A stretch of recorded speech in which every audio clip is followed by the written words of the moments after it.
আসসালামু আলাইকুম এভরিওয়ান, সবাই কেমন আছো? আশা করছি সবাই ভালো আছো। আমিও আল্লাহর অশেষ রহমতে ভালোই আছি। আবারও হাজির হয়ে গেলাম আরো একটা লং ভিডিও নিয়ে। আসলে এবার গ্রাম থেকে আসার সময় আমাদের সাথে দুজন গেস্ট আমাদের সাথে বাসায় এসেছে।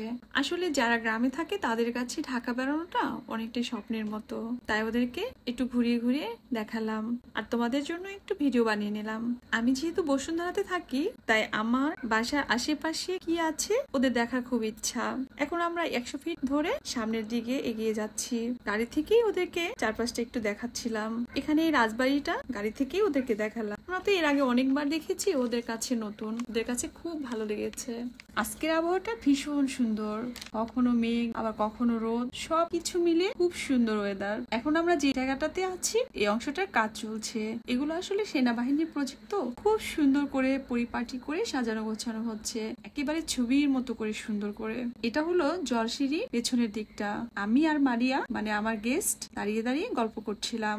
তারপরে আমি আর নীলা দুজনে হাত ধরে একটু হাঁটলাম। আসলে পরিবেশটা খুব সুন্দর, তাই গল্প করতে হাঁটতে খুব ভালো লাগছিল।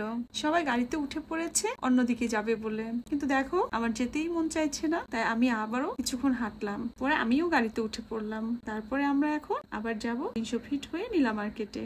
এখানে এসে দেখি একজন আইসক্রিম বিক্রেতা আইসক্রিমের গাড়ি চালিয়ে যাচ্ছে। পরে আমরা সবাই মিলে আইসক্রিম বিক্রেতাকে থামালাম, পরে আইসক্রিম কিনে নিলাম, সবাই মিলে আইসক্রিম খেলাম।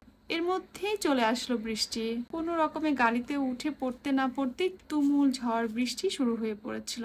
পরে আমরা গাড়ি থামিয়ে একটা টিনের চালা ঘরে দাঁড়াই, বৃষ্টি থামার জন্য অপেক্ষা করতে থাকি। বৃষ্টি থামার পরে আমরা আবার চা খাওয়ার জন্য চলে আসি এই পাশটাতে। আসলে এখানে দাঁড়িয়ে দাঁড়িয়ে আমি আবার চা বানানোটা দেখছিলাম, কিভাবে তান্দুরি চাটা রেডি করে। খুব সুন্দর লাগছিল ওনাদের চা বানানোর প্রসেসটা।